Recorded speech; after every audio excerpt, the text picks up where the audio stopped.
it was a riot going on because the house had been bombed. We could not drive all the way up to the house. We were inching our way up at first in the car, and finally the police said you couldn't go any further.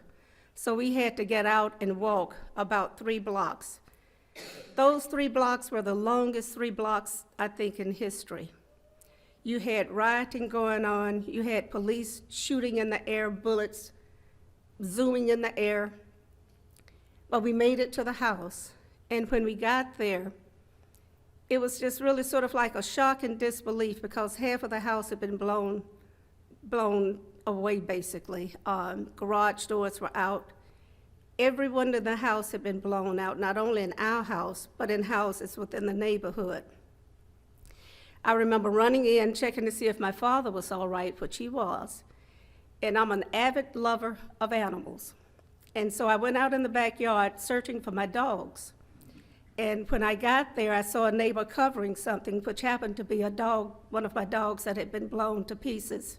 My other dog went missing. When they had the write-up in the paper, they said no one was hurt because the family was in the other part of the house. So less than 2 weeks, they planted another bomb at the other end of the house. And that time, we were all there. I was the furthest one away from the bomb, so when it went off, I knew the drill, hit the floor and crawled to safety. I got to my father first, who was at the front door, trying to open the door that had blown inward. And I went and found my mother unconscious at the time. What was so interesting with my father trying to open the door, we had a neighbor who lived across the street, who, when he heard the bombing, he immediately came out on his front porch, and a police car was already parked in his driveway, and told him to go back in the house, which he did not do. And as he crossed the street and proceeded to our house, the police had already blocked off the different streets leading to the house.